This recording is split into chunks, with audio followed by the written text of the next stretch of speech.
Hi. This is Oral Stories. If you enjoy what you're about to hear, like, comment, and subscribe. It means more than you know. Let's begin. They called the place Red Harvest. I don't know if that was its real name or just what it became in the reports. Officially, it was just a cluster of homes on a wooded slope, population somewhere between 50 and 100. No major roads. No internet.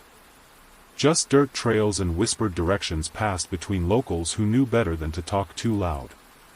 We were sent in because of the disappearances. 7, officially.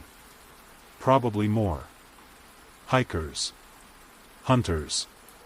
Even a census agent 2 months back. All of them went quiet after entering the valley. They said the village was peaceful during the day. Quiet. Welcoming, even. But that at night, things changed.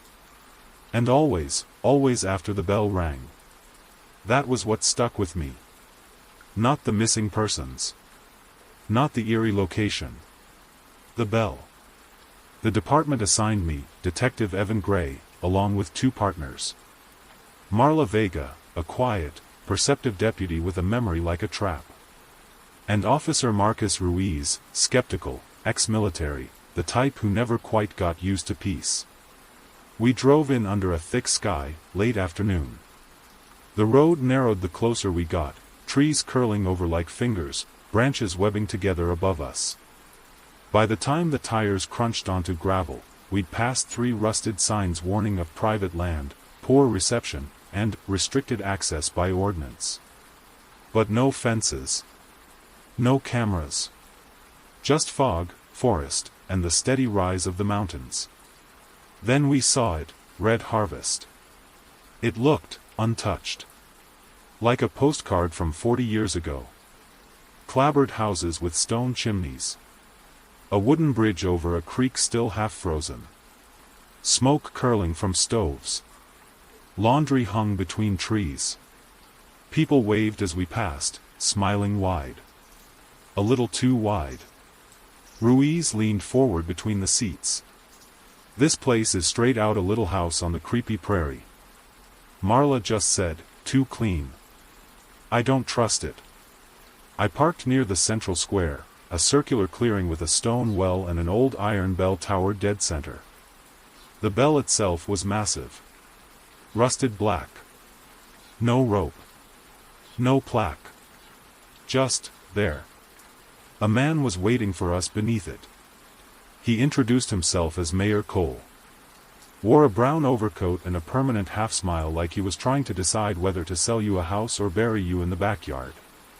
We don't get many visitors, he said, shaking my hand. His palm was warm. You're just in time for dinner. Appreciate it, I said. But we'd like to get settled first. Any place you can put us? Of course.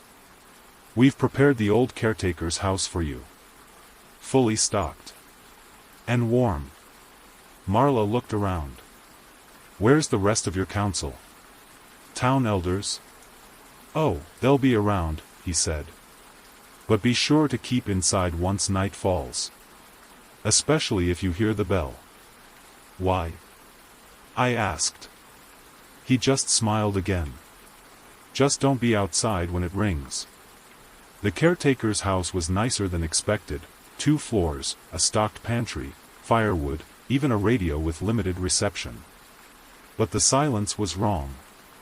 Not peaceful. Not natural.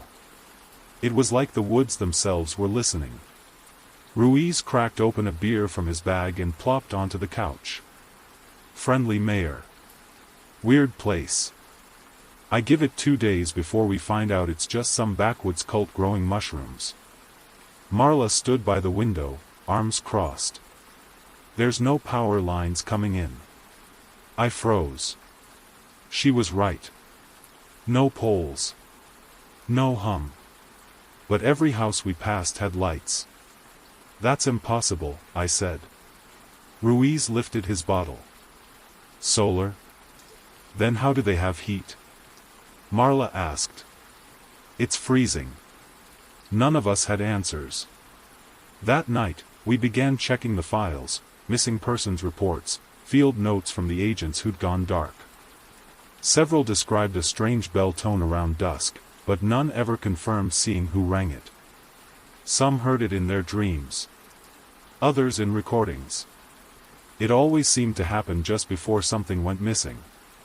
Ruiz snorted. Okay, but it's just a bell. Probably some ceremonial crap. Old folks' tradition. Then, at 9:17 p.m., it rang. It wasn't loud. But it carried.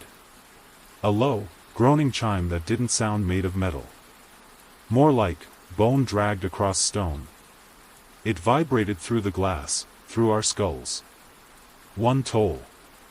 Then silence. Marla and I looked at each other. Ruiz was already locking the door. We stayed up that night. Flashlights ready. Guns loaded. Listening. Sometime around 1 a.m., the static on the radio cleared just long enough to catch a single phrase. A woman's voice, hoarse, distant, like it had traveled too far through cold air to still be human. They're wearing their faces again. Then silence. Marla switched the radio off. Morning came. The fog had cleared, the village alive again with cheerful greetings and the smell of baked bread. Children skipped past with baskets. A man chopped firewood and waved. The bell tower stood unchanged. And the mayor met us at the well with a smile. "Sleep well?" he asked. I didn't answer. Because for just a second, I swore his smile was wider than it had been yesterday. Morning in Red Harvest smelled like smoke and sweetbread. The sky was pale gray, the kind of dim overcast that made it hard to tell what time it was. Frost clung to the window frames. I stood in the doorway of the caretaker's house, coffee in hand, watching villagers go about their business like nothing strange had happened. But something had. The bell had rung. And something about this place didn't reset quite right. Marla joined me on the porch. She didn't say anything at first, just sipped from her dented steel mug and watched a woman carry a bundle of kindling across the square. The woman waved. Marla didn't wave back. "You notice anything weird about last night?" I asked. Marla didn't take her eyes off the street. There were no crickets. No owls. Not even wind. Ruiz stepped out behind us, yawning, rifle slung casually over one shoulder. Town still standing. No zombies. Guess our bone bell was just a bedtime song. "Don't joke," Marla said. "I'm not." "You are." He smiled but didn't push it. We started canvassing the area that morning. Door to door. Checking who had last seen the missing hikers. Most gave the same answers: never saw them. Didn't know them. Must have gotten lost in the woods. One elderly woman swore she remembered a park ranger passing through, but when we showed her the photo of Agent Davis, she stared at it for a long time and finally said, "That's not his face." Marla made a note in her pad. Ruiz muttered, "Whatever that means." The locals kept smiling. Smiling too much. Always eager to offer pie or stew or firewood. But no one mentioned the bell. We inspected a handful of cabins that had been tagged in the earlier reports, abandoned homes, usually the last known place someone had been seen. The first two were untouched. Dusty. Still, but clean. Beds still made. Pots still on the stove. One had a broken clock stuck at 9:17 p.m. The third house was different. I opened the door, and immediately, a blast of stale, wet air hit us. Inside, peeled wallpaper, heavy mold, footprints in the dust, but only leading inward. None leading out. In the back bedroom, the mirror had been completely blacked out with thick oil or pitch. And scratched into the wall, with what looked like fingernails, were the words: "We wear their skin to stay warm. We left fast. Back in the town square, Ruiz leaned against a post, trying to make a joke, but his hands were shaking. This is getting seriously messed up. Marla was scanning the villagers. There's something wrong with them, she said under her breath. What do you mean? I've seen 3 of them walk by now, same pace, same hand gestures. Like a loop. Like they're rehearsed. I turned to follow her gaze, and sure enough, 2 men and a woman strolled by, smiling, carrying baskets. Then 5 minutes later, again. Same 3. Same path. Same wave. We reported to Mayor Cole that afternoon. He was waiting outside the chapel, hands folded neatly behind his back. You're working hard, he said. I hope the village is treating you well. Have you seen this? I asked, handing him the photo of Agent Davis. He took it politely. Studied it. Then, with a blank expression, handed it back. I don't believe I've seen him before. We have testimony that suggests otherwise, I replied. His lips curled faintly. This place has many visitors. Few stay long. Because they disappear, Marla said. He didn't blink. They become part of the place. Just like we all do, eventually. We left the conversation before it could stretch further into riddles. Back at the caretaker's house, we reviewed our footage from the helmet cams, only to find the recordings from last night were blank. Clean cut from 9:17 p.m. until dawn. Just static. Ruiz cursed and checked his battery logs. All systems were on.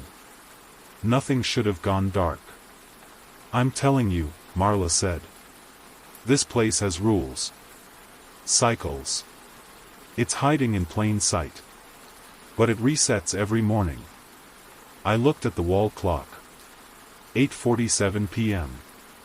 We'd been so focused on tracking down leads, we'd almost forgotten the time. We barely got the windows barricaded before the bell rang again. 1 toll. Just 1. But this time, it felt closer. Like it wasn't from the tower. Like it was just behind the house. An hour later, Ruiz went pale and pointed at the living room window. There was someone standing in the fog. Still. Barefoot. Facing the door. Just standing. And slowly, others emerged behind them. 10. Then 20. Dozens. Villagers. Their heads tilted. Mouths slightly open. No movement. No blinking. Just watching. Marla grabbed her rifle. We don't open the door. We don't engage. Do you think they're dreaming? Ruiz asked, voice low. I didn't answer. I wasn't sure I was awake either. Then, from the fog, a voice drifted in, not spoken, but hummed. Soft. Wordless. Echoing from every direction. It vibrated through our teeth. I turned on the radio. Static. Then a blip of signal, a voice whispering. Don't let them see your eyes. Then gone. By dawn, the figures had vanished. Not retreated. Just gone. No tracks in the snow. No handprints on the glass. Only a faint ring of frost on the inside of the windows. The bell tower stood in the square again. Still. Silent. Like it had never rung at all. I didn't sleep that morning. The sun never really rose, just a dull silver light that pressed through the fog like a dying flashlight. It didn't warm anything. Didn't chase away the frost. And it sure as hell didn't explain what we saw the night before. We took shifts watching the square. No villagers walked by. No children laughed. No smoke from the chimneys. It was like the whole town was paused. Ruiz was the first to speak. We need to call this in. This is beyond us. I nodded, opened the comms case, and powered up the satellite radio. All we got was static. At exactly 10:14 a.m., as if someone threw a switch, the town came back to life. The fog thinned. A bell in the schoolhouse rang, a different one, we thought. Doors opened. People emerged carrying baskets and walking dogs like none of it had happened. Cheerful. Normal. Too normal. Ruiz looked at me. Are they pretending? Marla said, no. They don't remember. They're two different people. We split up to canvass again. This time, I went alone. At the bakery, a teenage girl handed me a fresh loaf and smiled. Welcome back, Mr. Gray. I froze. Have we met? She tilted her head. You've always been here, haven't you? Then turned back to the oven like it hadn't happened. I found something in the church. An old ledger, handwritten in ink, dating back nearly a century. Names. Dozens of them. All with arrival dates. All with the same exit date. No departure. Most of the names were crossed out. One name wasn't. E. Gray. No date next to it. Just, waiting. Back at the caretaker's house, Marla showed me a photo she took from her window. 3 villagers were walking across the square. 5 minutes later, she took another. Same 3 villagers. Same exact positions. Same faces. But this time, no shadows. That night, we made a plan. We'd hide outside instead of inside. Observe. See what really happens when the bell rings.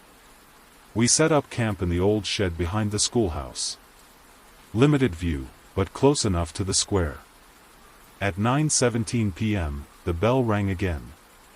Once. The chime made my stomach twist. It sounded wet this time. Like metal dipped in something thick.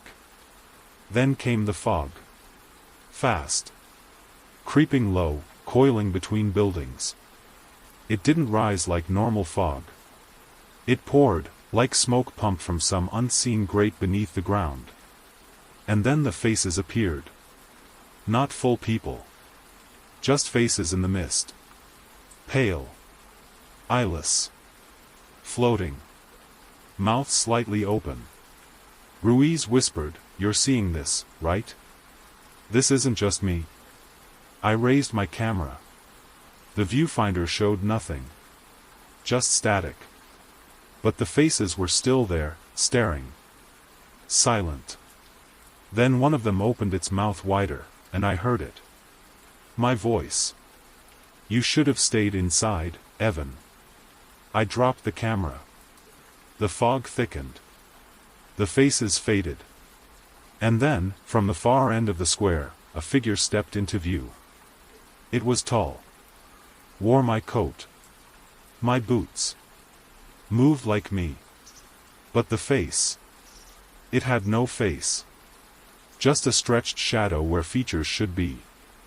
And it was smiling. Marla grabbed my arm. "Move. Now." We bolted for the caretaker's house. Slammed the door. Locked it. Every window. And from outside, a low hum began to rise. Dozens of voices. All the same pitch. Same rhythm. Not a chant, a resonance. Like a vibration deep inside your bones. We didn't sleep. We just sat there, waiting for morning. At dawn, I checked the shed. Everything inside was frozen. Our gear covered in a thin sheet of frost, like time had stopped the second we left. Our footprints in the snow, gone. As if we'd never been there. Marla pulled me aside. "We're not investigating anymore. We're surviving." I nodded. "Then we need answers. We need someone who isn't pretending." She said one name. Mikkel. The oldest man in the village. Always watching. Always silent. I'd seen him twice, once standing behind the bell tower, once in the distance by the well. He never blinked. Never smiled. Just stared, like he already knew how it all would end. We decided to visit him that night. But the bell would ring before we got the chance. And that's when Ruiz didn't make it back in time.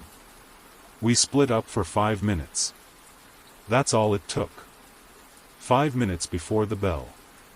Marla had gone to grab backup batteries from the caretaker's attic. Ruiz said he'd check on the comms gear we'd stashed near the ridge. I stayed near the well, reviewing my notes, cross-checking villager names against the ledger.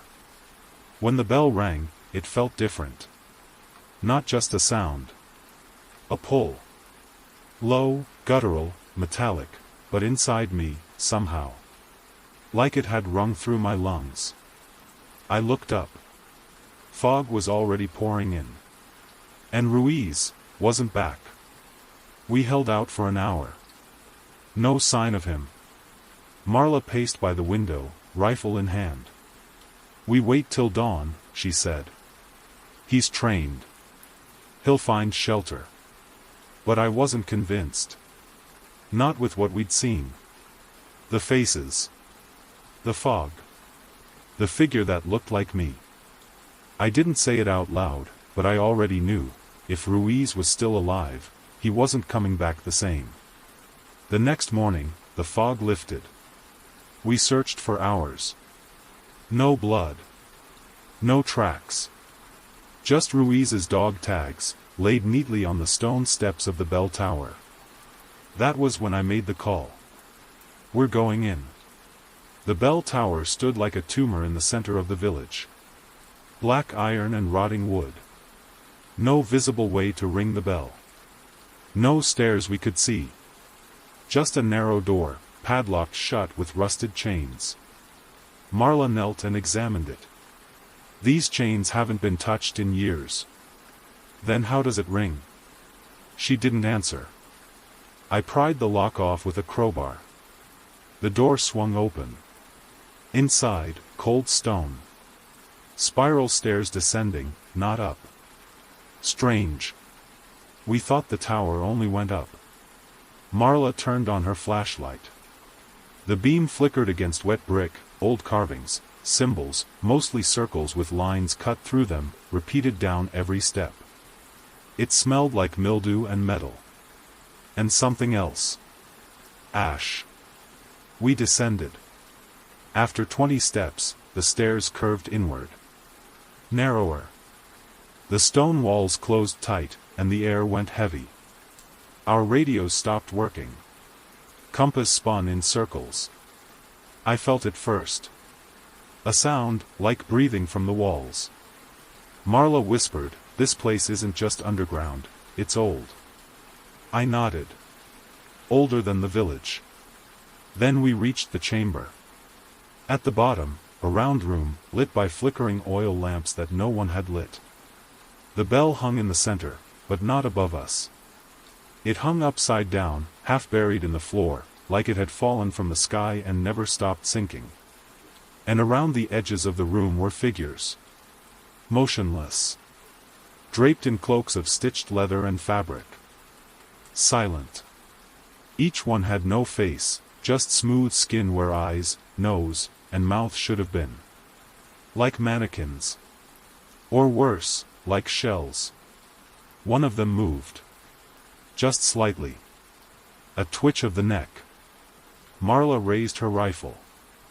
I reached out, something in me knew they weren't alive. But then, I saw Ruiz's boots. On one of them. Fresh blood on the hem. I stepped back. "Evan," Marla said. "Look." She pointed to the wall. Carved into the stone. Every night we ring it. Every day we wear them. To keep the dark hungry, not fed. Marla stared at me. "They're not turning into monsters." I swallowed. "They're turning back." We ran. Didn't look back. Up the spiral. Out the door. The square was full. Villagers standing in a perfect ring around the bell tower, eyes closed, humming low and deep. The same tone we'd heard the night before. They stopped when they saw us. Every head turned in unison. And Mayor Cole stepped forward. "Now you've seen," he said. I raised my gun. "What are you?" He smiled.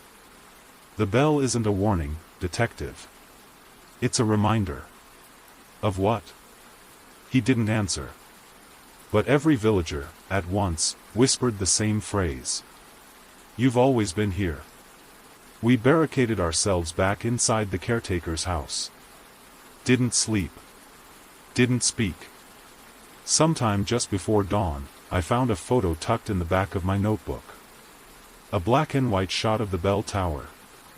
And 3 figures standing beside it. Me. Marla. Ruiz. Only, it was dated 1972. I wasn't born until '87. And then came the worst part. A second photo, beneath it. Same image. Only this time. I was the one wearing the cloak. I burned the photo. Watched the edges curl and blacken in the caretaker's fireplace. The ink turned green as it died. The faces lingered longest, mine, Marla's, Ruiz's, and then they vanished in a final puff of ash. But even as it turned to smoke, I could still feel the weight of that image on my chest. I'd been here before. Maybe not in body. But in something. Marla said nothing for a long time. Just watched the fire. Her knuckles were white around the rifle stock. "We need to get out," she finally whispered. "Tonight. We don't wait for another bell." I wanted to believe that was possible. I really did. But I kept remembering what the mayor said. The bell isn't a warning. It's a reminder. And I couldn't shake the feeling that if we ran, it would only lead us deeper. Still, we tried. We packed what we could, gear, maps, satellite pings, and at first light we made for the Tranquil. The fog was thin. The wind light. It looked survivable. We hiked for hours. No roads. No signs. No sounds but our breath and boots crunching snow. Around midday, we stopped to rest near a half-frozen stream. I checked our compass again. It was still spinning. Marla knelt by the water, scooped a bit into her canteen. She froze. "Evan." I turned. She held the canteen up. The water inside was red. We backtracked. Tried to follow our own footprints. But they'd vanished. Just smooth snow now. Unbroken. We should have been panicking. Running. But that's when I realized. I wasn't cold anymore. The air was freezing, but I felt nothing. Like something had numbed me, slowly, over days. Like I was being prepared. By the time we reached the outskirts of the village, the sun was low again. The sky darkened to the same sick iron gray it had been since we arrived. And the bell tower was waiting. Silent.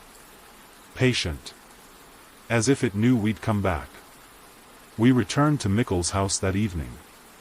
He was already sitting by the fire when we entered. No light. Just shadow and heat.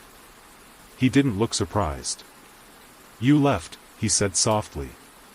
Marla said, "We tried." "You don't leave Red Harvest," Mikkel replied. "You become it." I stepped forward. "What is this place?" He looked up. His eyes were clouded. Pale. But they stared through me. "It's not a place, Evan. It's a memory. A mind. Older than roads. Older than language. It needed warmth, so it learned to keep us." He pulled a thick leather book from under his chair and handed it to me. It was handwritten. Journal style. Pages in different ink, different hands.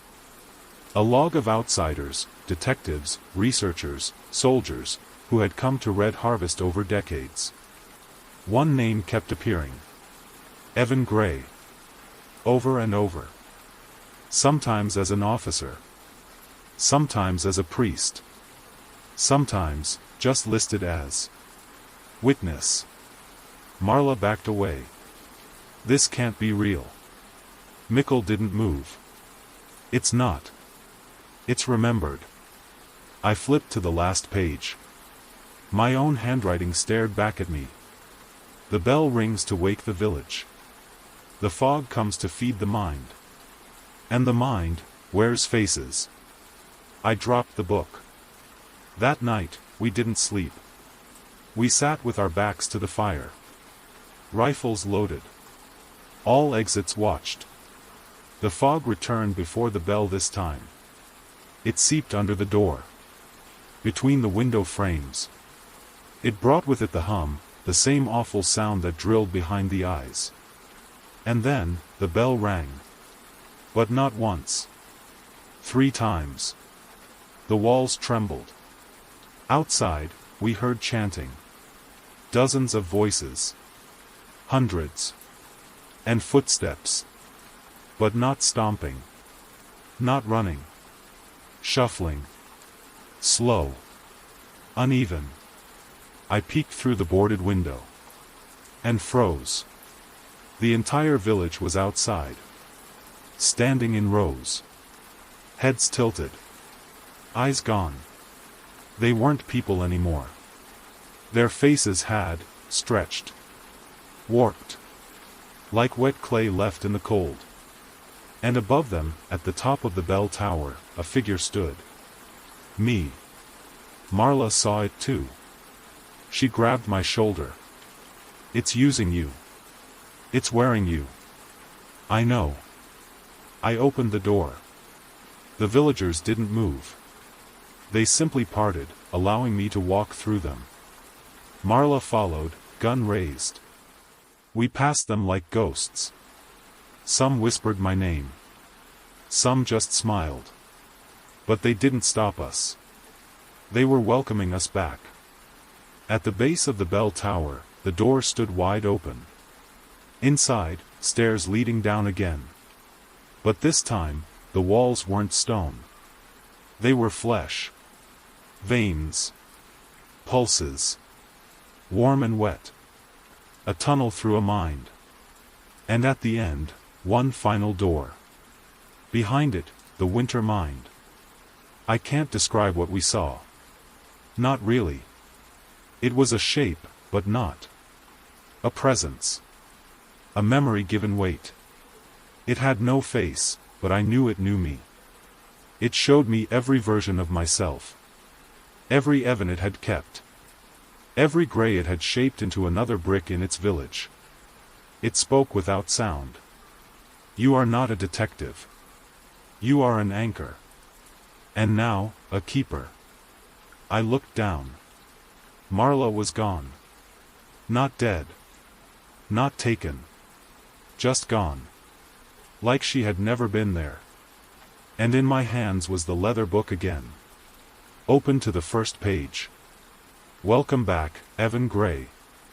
The village remembers. The bell rings again. Not above me. Not around me. Inside me. Like my ribs have become the tower. Like my breath is the fog. I don't know how long I've been here now. Time doesn't move in Red Harvest. It just loops, like a reel that's been spliced at the ends and run too many times. My name is Evan Gray. I think. I was a detective. Sent here to investigate disappearances. But that was before I understood what this place really is. Marla is gone. Like a candle that was never lit. No memories. No photos. Not even a second set of footprints in the snow. The caretaker's house is empty again. My duffel bag is untouched in the corner. My notebook blank. Except for one line on the first page, written in my own hand. You've always been here. The villagers greet me differently now. Their eyes follow me, but not with fear or curiosity. Recognition. They nod when I pass. Some smile, sadly. And Mayor Cole? He handed me a brass key this morning. I believe you're ready, he said. I didn't ask what for. I already knew. The bell tower waits for me every night. I no longer hear the fog arrive. I feel it. Like it's a limb I forgot I had. Like I'm part of it. Last night I climbed to the top for the first time. The real top. Through hidden steps only the chosen are shown. And from up there, I saw it all. The grid of the village, drawn in perfect spirals. The villagers standing still, arms raised like antennae. And beneath the snow, the cracks in the earth pulsing, as if the land itself was breathing. At the center, the thing I now call the winter mind. It's not a creature. Not a spirit. It's a remnant, the last shiver of an ancient cold that refused to die. It fed on warmth. Then memory. Then identity. And now, it feeds on us. But not like a predator. Like a library would. We are records. Stories it replays again and again to remember what life felt like. And some of us, like me, are the narrators. I tried to escape again last night. Left just before dusk, when the fog was at its weakest. Walked for hours. Used nothing but the stars. But no matter how far I went, every tree looked the same. Every bend in the road felt familiar. And when I finally collapsed in the snow from exhaustion, I woke up at the caretaker's porch. With the key to the bell tower still in my pocket. The fog is in my lungs now. I cough red sometimes. Not blood. Snowflakes. Tiny, fragile, crimson flakes that melt into ink when they touch paper. And when I dream, I hear my own voice on the wind. Telling stories I haven't written yet. There's a phrase carved inside the bell tower door now. Freshly etched. I think it was meant for me. You are not trapped. You are the keeper. Ring the bell. Begin the memory again. This morning, Mikkel came to see me. He's not older anymore. He's younger. Healthier. Stronger. He put his hand on my shoulder and said, "It will get easier." The forgetting. The becoming. I asked him how many times I've done this. He didn't answer with words. He just handed me the ledger. I opened to the middle. Page 88. Evan Gray, Investigator, 1909.